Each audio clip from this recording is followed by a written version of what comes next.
Welcome back to The Circle, the podcast where we go all in on men's work, embodiment practices, and personal growth from our queer perspective. If you're enjoying the show, please be sure to share your favorite episode, leave us a review, and subscribe. And we have a new embodiment community open to everyone. If you'd like more information, send us a message. We'd love to hear from you. Now on to today's show. What does it mean to truly nourish someone? Not just their body, but their soul. Today, we're joined by Chef Ava, the nurturer and natural beautifier behind embodied masculine retreats and so many other transformative spaces. Chef Ava brings more than food to the table. She brings presence, attention, and deep intuitive love that radiates through everything she creates. Together, we explore how nourishment can be an act of devotion, how cooking can become a sacred practice, and what happens when we serve with heart, both in the kitchen and in our lives. Tim, Ava, are you ready to go all in? Ready. I'm ready. All right, let's do this. Chef, welcome to the circle. How are you today? I'm so good. Happy to be with you two radiant souls.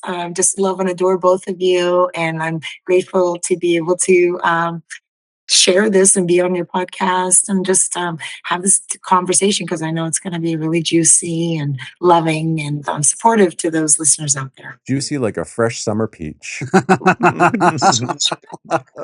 Chef, when we've been on retreat together, there is a moment when your food hits the table and it is truly magical. Something shifts. It's not just that it's delicious food, it is deeply grounding food and somehow emotional. What's your process when you step into the kitchen for a retreat or when you're working with your personal clients? How do you begin to tune into people, what they need, often before they even know it themselves? Oh, I love that question. And I love that we've shared that together as well. It really, I take it very seriously. And I actually, before I go to a retreat, I will tell all the important people in my life, like, you're not going to hear from me for the week because I'm committed when I step into the retreat to be in the container and not to leak it. And so I'm like energetically already just with all of you. And like something that I've learned is that like when you go out into the wilderness, right? And there's that fight or fight, like here in Sedona too. Sometimes I'm like, there's a coyote, there's a javelina. Like you have to be a little bit like on guard. But if we turn off the fight or fight, we're actually always still scanning the room. So now if we're scanning the room without fear, we're scanning the room with love. So I'm watching from the moment I get there, every observation, the without losing myself. So it's like I'm holding my container because, and I don't walk into any kitchen, but specifically with the men's group too, I set an intention. I never go into the kitchen or any environment without an intention. And the extra ingredient that I've added now is that I set an intention for myself too. So that it's like a full circle reciprocity that's happening. So now I'm in the circle. I'm completely committed to the container and I'm watching the field, not from fear, but from love. So I'm observing. And so that's how I begin to merge with, like, let's just say what you gentlemen are doing in a silent way. Thank you for that. My experience, because I think you and I have been on 5 or 6 retreats together now. At the end of a meal, the group feels more cohesive. They feel kind of brought together. And so you just mentioned something that I want to clarify for our listeners in case they're not clear about trying to not be leaky. So can you Yeah. talk a little bit about what you mean? Like we've talked about it on the podcast before, like the idea of leaking energy. What does leaky energy mean to you? And how do you avoid that? What is the benefit of being mindful of that as a concept energetically? Thank you. And you could take this in any aspect of your life for the listeners. But the kitchen has been my greatest teacher. So from that point of view, I actually approach it even like what like an athlete. Like an athlete's going to go into a game, right? You have to turn off every other switch out the external world so that you can have like one point focus and be in the flow because that's where the magic is happening and that's where you're most present. And I really commit to being fully present for my clients and all of you gentlemen. And I'm very mindful of like, because let's just say in that environment, you gentlemen are opening yourselves up to like really deep processing work. So now if you see me and I'm a centered feminine or a centered chef, or the nurturer of the experience, you trust me And also I'm holding like a grounded space, that's like clear. So like I'm lucky, like I have a life now that has no drama, but like, let's just say like if I was leaking some sort of like conversation I had that was like unpleasant, or a thought that I had that was like future forward, that was stressing me out, I want to be a clear slate, um, for all of you in my act of service, but also for me, and this practice for anyone is like, how can you potentially be super, super present to the moment? Because honestly, that's really, the moment is all there is. So if you can drop all those filters, then you can really fully show up. And I love that you are setting the expectation with your friends and your loved ones. You're saying, hey, you're not going to hear from me for a week. I'm about to go do deep work with people, and I'm about to braid myself into this container. And that means me showing up fully Yeah. so that I can be present. And what I loved hearing you say was the recent addition, your new secret ingredient is the intention for yourself. Because I can see how, in the capacity that you hold, how much love you do give out. And I love hearing that you're reserving some of that for yourself. Mm. And I think that's what Tim was also referencing when, like, how do you monitor your leakage?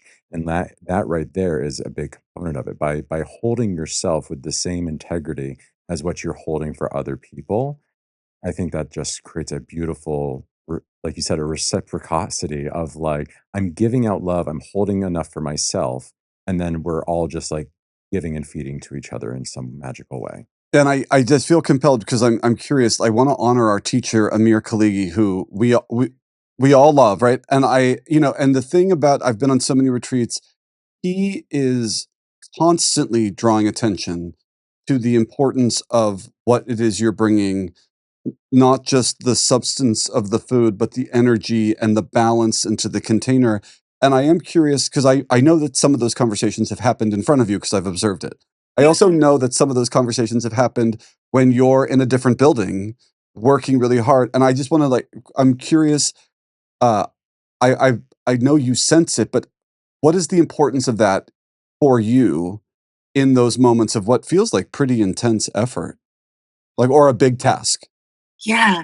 Well, I think that's part of the reciprocity too. And then it's also like, okay, so I'm intentional about knowing that I'm alchemizing and putting my heart, my essence, my presence, but my magic into the food.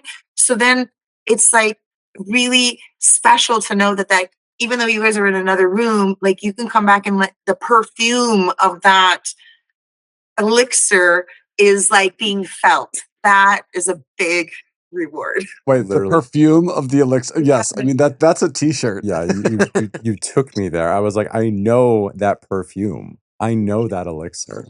It really is. It is so comforting and nourishing to feel held in this way. And when I said it in the intro about the magic, wasn't joking. There is something. There is a shift that happens when you enter into your kitchen, into your domain. It is light, it is love, it is energetically, you can feel it. And I had never felt that before. I'd never felt that before until I entered into your space. And so, with your experience and in how many settings you've cooked in, from family tables to high-end retreats, like, how is it to you that food can be so healing and so magical? I love that. Like, I actually got little chills because it inspires me. I feel like it's Mother's Nature's crayons, and if you notice, I use a lot of different colors. I'm very intentional. I also, because we've shopped together too, like I don't put things in the sweaty bags. Like every day, I want to put it out, and I actually, this is another component too, that it's very dynamic at this point. Like I don't 100% know what I'm doing, and when I'm looking at these vegetables in front of me, and they're not in a sweaty bag and they're looking at me, it's a communal like energy. It's exciting, and then we're having a dialogue, and then it's this dynamic dance, and then but then I'm also aware of any clients, but especially the gentleman. I'm aware of like where you guys are at, and maybe like I could feel today was a little more dense for you. So like I gotta give you more grounding food, or I can feel today you're a little more playful. Like, and then but then I'm like letting the fruits and vegetables, and like there's something that happens that is the most. And I want to just tell everyone, like, whatever you're doing when you're in the flow state of whatever craft you are in. Um, what has happened, like, once you master your craft, you can't just like get on a bike and then go on a 100-mile bike ride, like, so I'm talking like after 10 years of maybe mastering whatever your craft is. um the left brain kind of shuts off, not to the point where I'm at a stove, it knows what to do, but like we don't need to think about that, like the danger aspect. Now the right brain, I can't, and that's why I enjoy a lot of times being in the kitchen in silence. The right brain is firing off so quickly that I can't even talk. And I surrender to it. So now I'm dancing with the fruits and the vegetables and I'm feeling everyone. And then this alchemy magic happens. And to me, it feels so good too, because I'm like, I didn't think, I danced Mm. like the moment and the divine and what wants to show up. It's exciting. I love that you just said that because I've had the experience as a yoga teacher too. Now having done it for as long as I've done it, sometimes that idea of like, well, I don't entirely know. I have an outline. I know. So but when I'm hearing you, like, I know I'm going to make a meal. I know I need this many dishes, but I'm in the moment going to decide these little details. And so that what ends up kind of blossoming is maybe not something you would have written down uh, because you're in that state. And I think that's a really important place to be and something we can all sort of aspire to. Like, can I be so felt into the moment that my creation can be birthed from it in collaboration with it? That's what I feel like I'm hearing. Am I hearing you correctly? Yeah. And I love that you say that. And like, so that when I say that, and I love that you're doing that in yoga, and I want anyone who's watching, like, whatever you're doing, like, if you can just like stretch yourself like that, but like, it's a relaxed place. You're trusting the moment and you're trusting yourself. And then you're merging with the group, not to the point where you're losing yourself. And then now we're in a collective dance. And I like a lot of times when I go out into nature too, I'm like, the bee goes on the flower, it gets the pollen, the hummingbird like takes a little sip, like everyone's doing their dance, and it's like part of creation, right? And it's like they're not really thinking about it, they're just doing it and being. And so that transcends to everything we do. Mm. When coming into our craft with that type of intention, when we're looking at it as a connected experience and an interconnected experience, it really does allow the outcome to be as nourishing as it is through the food in the kitchen. But I love what you said, that it can transcend the kitchen into everything that we do. When we lead from a place of a disciplined craft, we have the confidence in our craft no matter what it is. We have studied and we've done the things so that we can set aside our thinking brain for a little bit. I'm no longer thinking as critically about my steps. I can kind of rest in that. I'm holding my own container so that I can then flow into it. And from that flow, I then get to bring out into the world something beautiful that can impact other people. And so in the case of the kitchen, through your skills, your experience, and then that intuitive dance that we've danced in the kitchen together. I've seen it, I've witnessed it. It's fun. Chef Ava always has music going on, and she like is not just dancing with the fruits and the vegetables, like she's actually dancing, and it's beautiful. It comes out into the food that then creates a loving container that we can all then rest into and be around the table and enjoy and be nourished by not just food but energy. Well, I wanna jump in because if I remember correctly, the dance starts in the shopping, and if I remember correctly, the most successful, like, pre-retreat shopping happened between the 2 of you. Am I well, now listen, and that isn't like, I'm sure lots of other assistants have been also great, but Becky, we love you, but but, like, right, right. But there was already, like, an energetic sort of, like, flow, right? That you recently discussed, so you guys clearly have a thing that works and which I'm observing right now and enjoying and savoring. But that it the flow state can start long before a dish is served. That is so true. And like again, like, because we even like we were really took in the moment. It was really beautiful. Like that's with everything. And like so what I find what I've learned in life is like resistance is where the suffering is. So the moment, and it can be again for the listeners, anything you resist in life. So if I came and I'm like, oh my God, I just traveled and now I got to get in the car and I got to shop and these groceries are so heavy and like it's going to take so many hours, like that's resistance. And instead, like I showed up, I didn't know, and I think last minute, like you were able to go with me. Like it's like trusting, what wants to unfold. And then it's like, then it actually, like I'm finally constantly finding when we do this, life is exceeding the moment that I even thought of. Like I didn't overthink it, but then it's exceeding like what I thought was possible. And that's like a gift. That's the gift of, I think, of the divine when Yeah. you like choose to be in that space. And you both had a Yeah. really fun time. We had so much fun, and you're right, I was not expecting it, and there was a moment that I was like, "Oh gosh, like, I have to go grocery shopping?" And this was a specific retreat, like, I was gonna be the participant, I wasn't gonna be in leadership or doing anything like that, so I was like, "Oh, is this gonna take me out?" And I had these doubts, and then I was like, "Just set it inside and go." Like, I love grocery shopping, I love being in the kitchen, and I love Chef Ava, so, like, yeah, let's go, and the part about that grocery haul that was so fun to me It's a lot. and there was a lot of moments. There was a lot of moments in this grocery haul. I had never filled so many carts. I felt like I was on, like, a game show. It was so much fun. So much. It was so much fun, and, like, also, like, Chef Ava would put me on scavenger hunts. She'd be like, "Go find this," and I would, like, jump around and, like, fetch and forage, and it was very fun. Anyway, what I appreciated the most was I had recognized this in you before, but I really Yeah. saw it in this moment, is your ability to hold a container and be so in your masculine as a chef, as a professional, and then also to be in your feminine so deeply as well. The flow that you have between the poles to be able to hold the space in the kitchen, in a grocery store, to keep recipes in your head, to keep the order, right, of ingredients and what is needed and where we're at in the grocery list is an impeccable holding of the masculine pole. And then to be able to flow, to be like, "Oh, they don't have this ingredient? Well, let's just, like, do this," right? It really is a dance that is so beautifully held by you.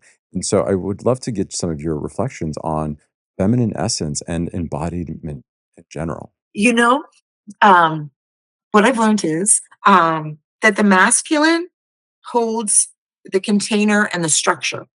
And then the feminine with it, and then inside she swirls and dances, and but she feels safe, so then she can be playful and whimsical and like more trusting. And then that lights, like I'm talking about, everyone has masculine and feminine, but like the process is like um then there's a dance. It's true, there's a dance that happens and you can weave back and forth, but that's like both parts of yourself being in harmony, um and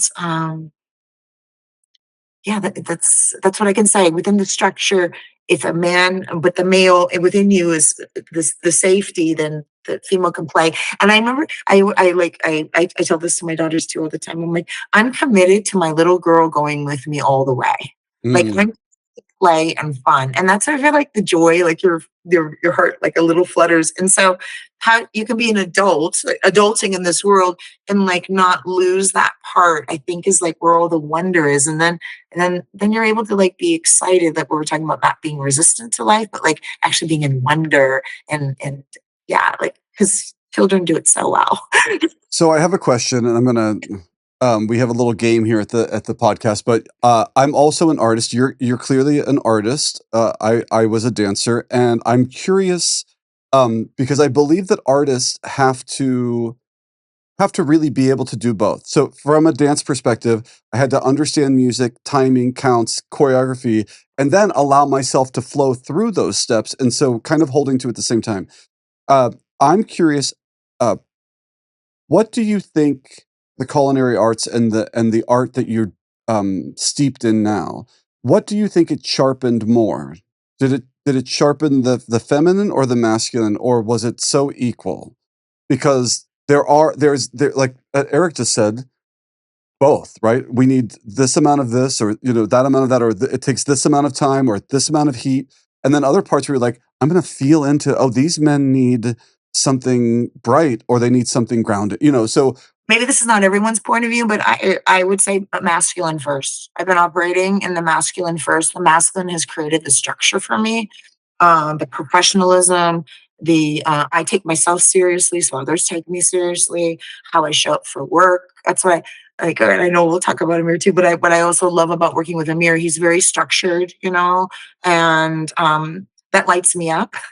And maybe that's not always that's not the feminine's first orientation, but I don't know. For me, I would not be able to dance and play and trust without the container of the masculine first. Otherwise, I think, like, for myself, I could speak. I think I'd just be like flighty outside looking at the clouds. I probably wouldn't have this career. And not to put up women down. I just think that's like, for me, I feel like, I think that's the secret. Well, honestly, I just to reiterate for Yeah. listeners, like in Chinese medicine, yin and yang, um, there is a necessity that both exist simultaneously. And my teachers once told me, like, if it's 100% yin or 100% yang, then it's dead.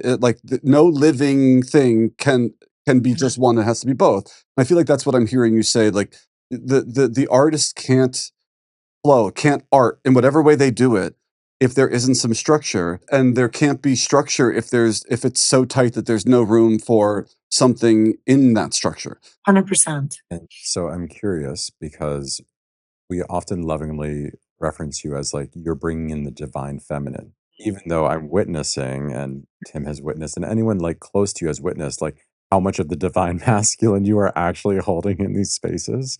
So I'm wondering from your perspective, like, Yeah. how do you hold the divine feminine in this space? And what is the connection for you between the divine feminine and nourishment, nurturing? I love that question. You know, to me, the goddess represents beauty and magic. And so, like, without her, like, that wouldn't exist. So she's special. And she needs to be, like we were talking about, protected so that she can come out and be in her essence. And so, there's the goddess Annapurna. She's the goddess of nourishment. So I'm very aware also too. I set my intentions, but I actually bring her with me. I invite her to be with me, and I listen to a lot of, like, goddess music.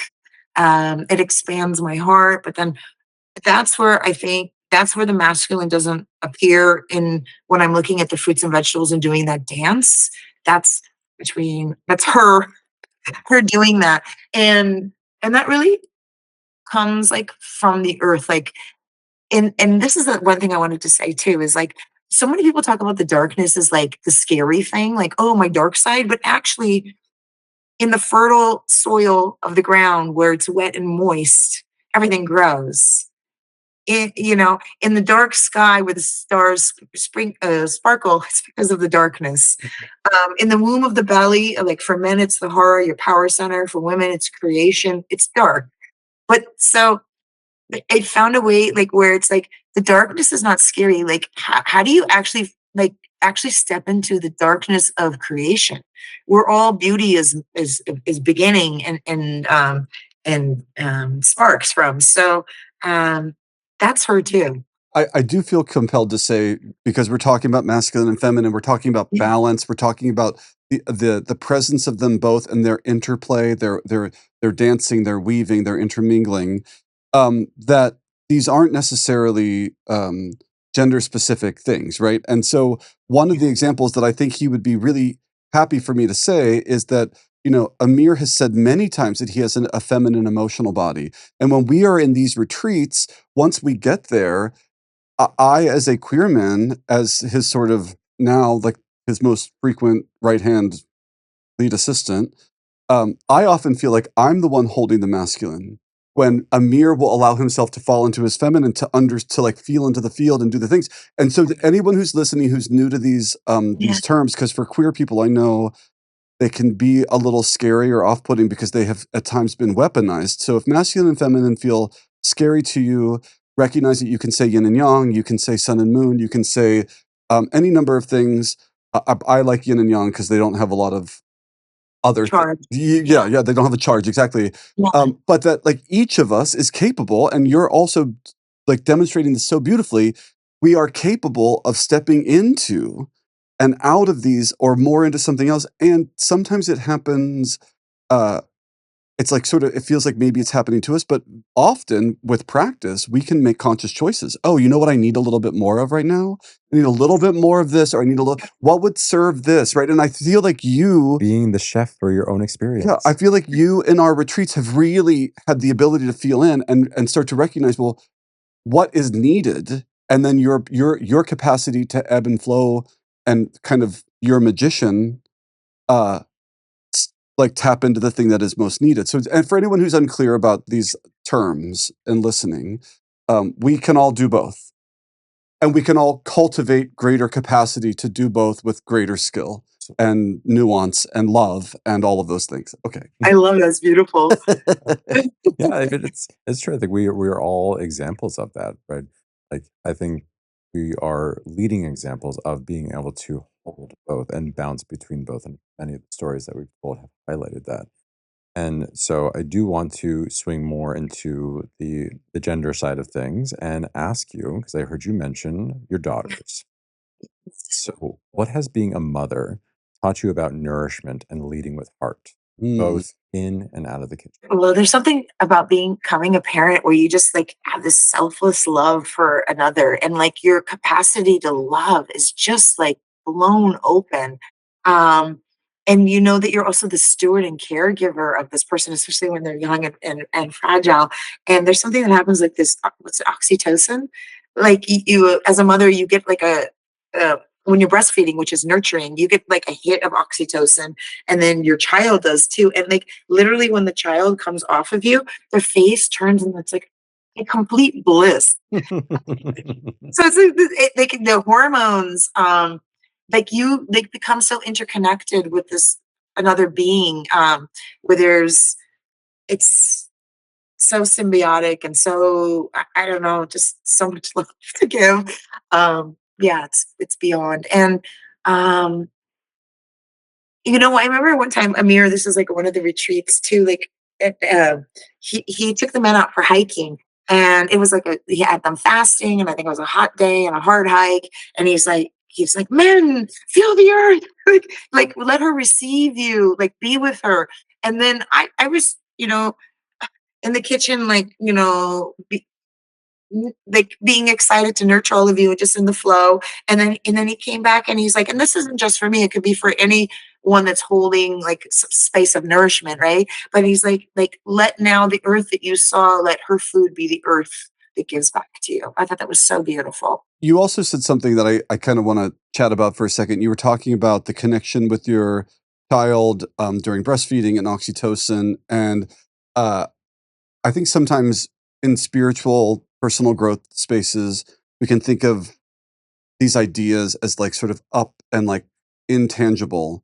And I feel like what you were describing is the many layered components of these ideas. So the idea that like, well, if oxytocin, which is known sort of as the love neurotransmitter, the love hormone, yes, science could say, well, you just had oxytocin, that's why you feel that way.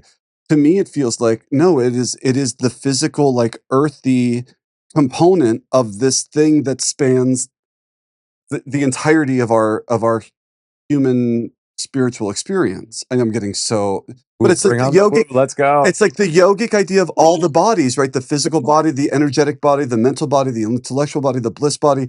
And it's like most of those bodies I can't touch the way I can touch my physical body. So I feel like you're talking about that. Like, well, oxytocin would be the thing I could see on a microphone or a microscope. And it's the physical, but it's just representation of this other greater, bigger thing. Maybe I'm getting Right. a little No, excited. Love that. I think it is the essence of this conversation that like nourishment happens in so many different ways. Mhm. Food, especially if we just keep this in the realm of food, food can absolutely just be looked at as physical nourishment. You and I've had this conversation. I go crazy for food. I'm like, I love being in the kitchen. I love going to restaurants. I love like the texture, the taste. Like food for me is Let's like, order this. Let's yeah, order right. this. I'm like, food is such an experience for me, and I get lit up by it. And Tim, on the other hand, is a little bit more like food is it serves a purpose, right? It's to keep him going. Like he's a very active person, You've said I this. mean, it's true. I You've mean, in the said this. context of this, I deeply believe that there can be like love in food. Well, But yes, that's where I'm yes, going I've with had, this, yeah, yeah, right? go But ahead. you have spoken this out loud several times that you do look at food a little bit more like, oh, I'm working hard. I need to refuel. Food is fuel, right? Yeah. And I think that what we're discovering is that like food has the capacity to nourish all of our bodies. Yeah, just for the listeners, I have like pretty intense like anxiety onset like digestive stuff. So sometimes food has been a really tricky component for me.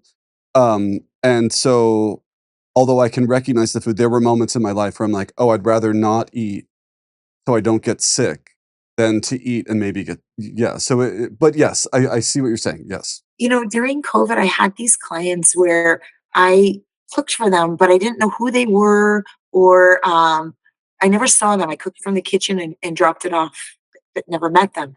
And what I loved about that experience, what it taught me is like, you can have a relationship with someone and be connected with someone just through the food, and it becomes like this beautiful dance.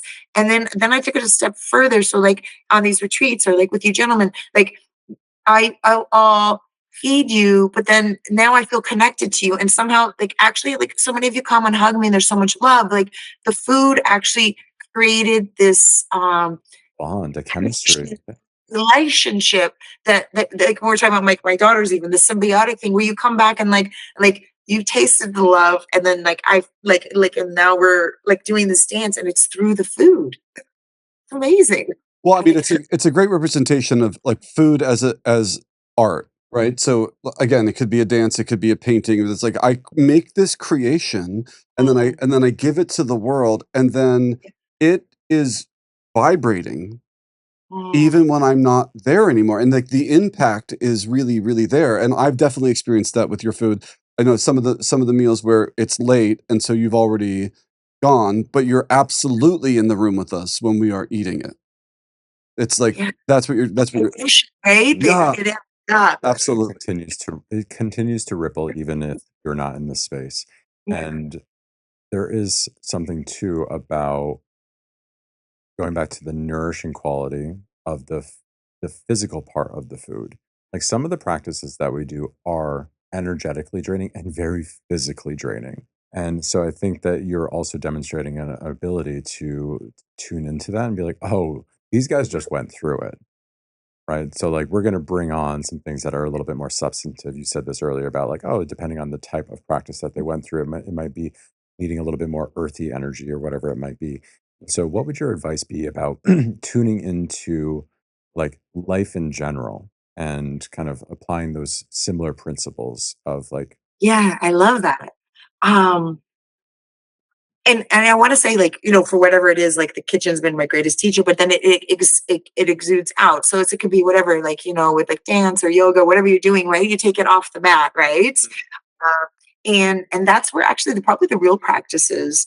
Uh, and so again, it's like, well, um, you know, and I think because I want to make sure to acknowledge Amir, like one time he said to me, the divine is so great that it's not our job to know it. And like, so I feel like sometimes so many people take the like trying to understand the divine, but what I want to say is there's an access point. And if you find your access point into it, then you're in a flow, but don't think about how it's working. Just merge with it. And like that could be like the dance, and it's the dance of life, and the dance of the yin and the yang, and the dance of the moment. And then, I was talking about like tracking the field, because we're still tracking the field. It's just if we're tracking the field without the fear, then we're in love, and we surrender without resistance to the moment. And it's just that's recipe. That's recipe. Mhm. acknowledging the human existence of we are always scanning the environment. It's just who we are. It's And true. when we can scan from a place of love, of rooted security, where fear is not as present, Yeah. it's going to be a long journey for me personally to get to a point where fear doesn't, enter into the room with me. Mhm. But I'm learning to do more with love and to see how that impacts and shapes life. And I love just recognizing and acknowledging our human existence of we are scanners. It's what we do. And so can we bring in a little bit more intention of like, can you scan with love? Can you see the field with love? Yeah. And wonder. And wonder. So we talked a little bit about resistance and when you're scanning the world without fear, then there's love. How else might you describe infusing your creations with love besides intention? Are there other things that you do? I mean, we heard because in my yogic tradition, often like chanting and like sort of the vibration of the divine. How are some other ways that you do that? I did like the three level Reiki. So it's like my hands are like activated, but I use it for the food. Oh, really? I don't think I knew that. That's so exciting. Okay, that's fun. Yeah. That's fun. So your heart your heart actually comes out from the hands. So this is like actually a great tool, right? And then I like to think of my fingertips as little paintbrushes or little magic fairy dust. Um, so so like that healing energy now is being transferred from my heart through my hands, and so it's like my work tool, but it's my body. So I'm like being embodied, but I'm in my work tool at the same time. And again, I'm talking about the kitchen, but where somebody that's like a carpenter or like, building, I don't know, like working on a car or whatever it is, or massaging someone, like that intention. And if you're aware of that, and it's in a way where it's like, you're giving out, but like you're allowing source to come through you. And so I do like love chants, Mm. chanting. Yeah, because it feels so expansive. I don't own a TV. I think it's been 11 years. I choose to only like either listen to spiritual music, or if I want to, the YouTube just go on there for educational purposes. So I'm also very mindful of what I feed my mind. Mm.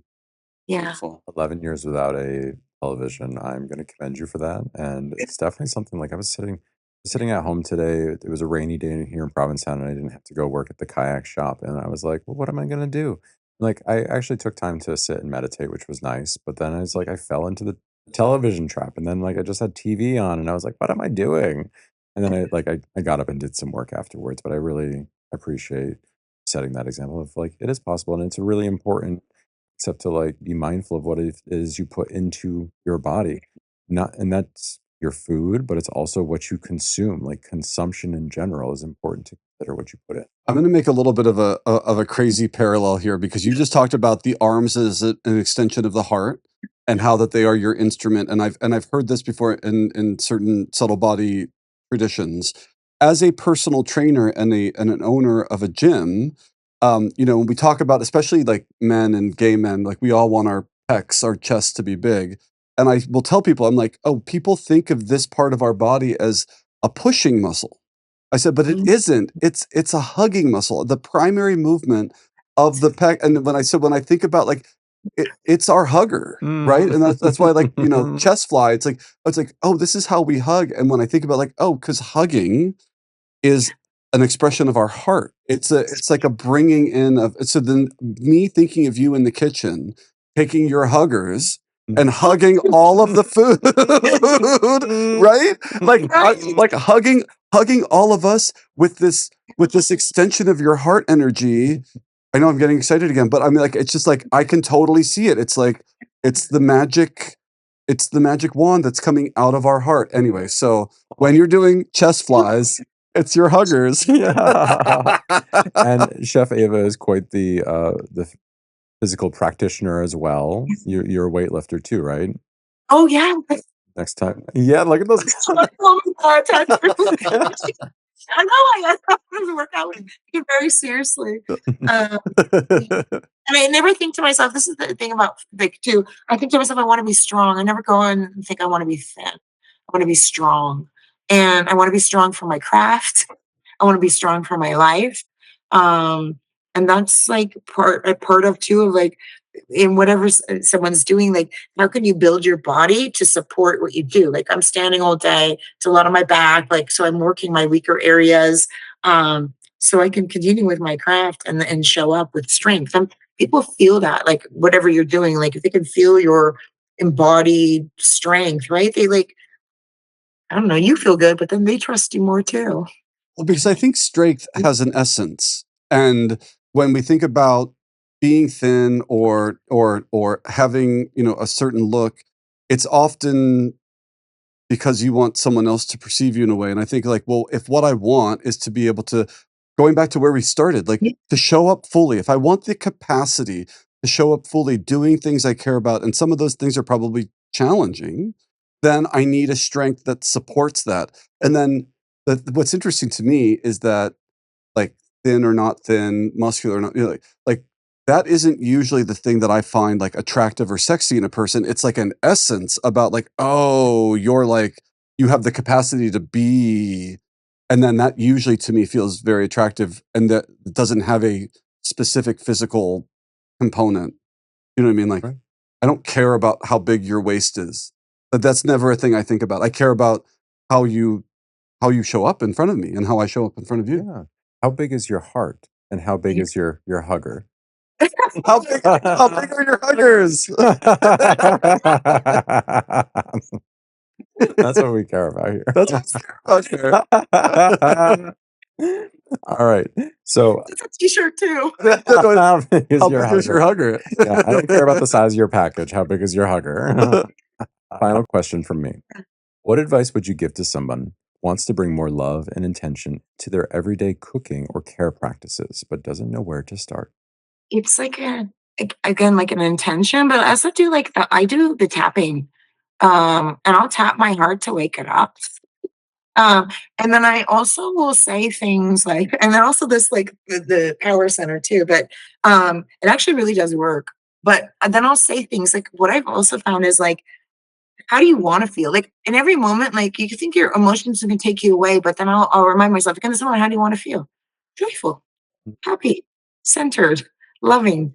I'm like, and then I realized, oh my gosh, like it actually is happening. Like I'm saying the words, like, why wouldn't I feel that way? And so I think that's one of the secrets is actually just say the words that you want to feel in the moment and it actually brings you back in that moment to those feelings. Cause then you start forgetting about like anger or sadness. No, I want to feel happy. I want to feel happy. I want to be feeling of service, you know? I love that so much because that you are reminding us about the co-creative potential that we all have. So I do think a lot of people, and I have done this myself, kind of waiting for the experience I want to happen to me, even if I have great intentions and I'm going to try to create the causes for that thing. And what I'm hearing you say is even if you want to create the causes and do that work, you can also decide right now, how do I want to feel? And I can start to participate right now in that. And when people who are listening, it isn't a magic wand. It isn't like I snap my fingers and suddenly all my problems fall away or I don't have any stress. But it can be like I can create an influence.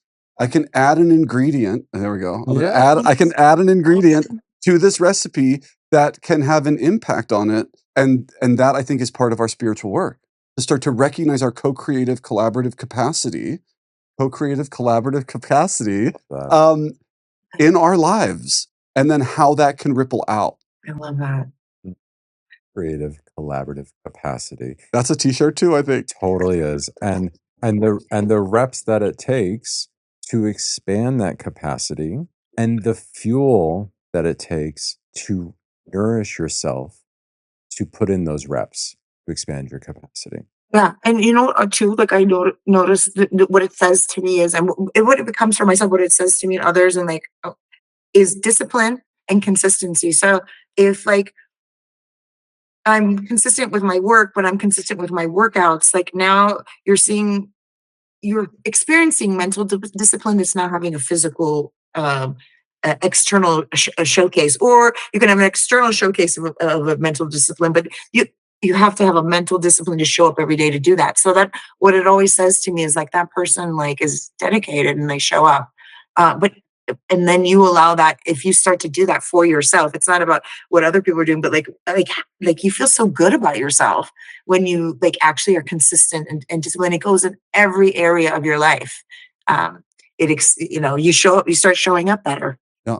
Well, Carolyn Mays has a quote that has impacted me since I like first heard it, which is one of the primary ways that we build self-esteem is by upholding the commitments we make to ourselves. And I feel like you're indicating that if a person who upholds the commitments they make to themselves, they show up. in a particular way, in a strong, powerful way, and then it emanates, and we can trust it. It's like that strength you were talking about. Oh, you're willing to show up for yourself, even on the days where you don't want to do it. That has an essence that I can trust and feel safe with. Yeah. Yeah. Am I hearing you right? Yeah, 100%. Yeah. And I remember too on the retreat, I told you, I said, just your energy being right, because we were in the same building and I was like, just knowing I could feel your energy, and like it made me feel safe. Well, that was a very high compliment. Yeah. I mean, because I feel your energy, and I want to just take this moment on behalf of myself, on behalf of Amir, who I know adores you, and the entire Embodied Masculine community. What you have brought, you have been an essential component. And I've been fortunate enough now to have observed an evolution of this community. And that evolution is influenced by you and the magic and what you bring. So even in the moments when you haven't been able to join us on a retreat, what you have brought and the standard that you have brought and all of that has influenced how we choose a person, because we know it is more than just serving me food. It is energetic um, engagement in a container, and that vital component, I think, was birthed because of what you brought. So thank you, 100 times, thank you. Also, just really fun fact: two of the stones on my altar, um, I received from you in different blessing ceremonies. One in Woodstock and one in Sheffield, and they come with me every time we do an embodiment circle here in town. They're on my altar. So you've also influenced in those ways by offering those sweet moments. So thank you, Thank thank you. you. Thank The you. vibrations continue to ripple. Right, that's right. Round robin, just checking in with everyone, see how you're doing. I'm feeling very complete. How are you feeling? Well, I feel like I want to have like 5 more episodes with Chef Ava, because this was so juicy. But in this moment, I feel complete. I feel complete. And Ava, But did we mention Amir enough?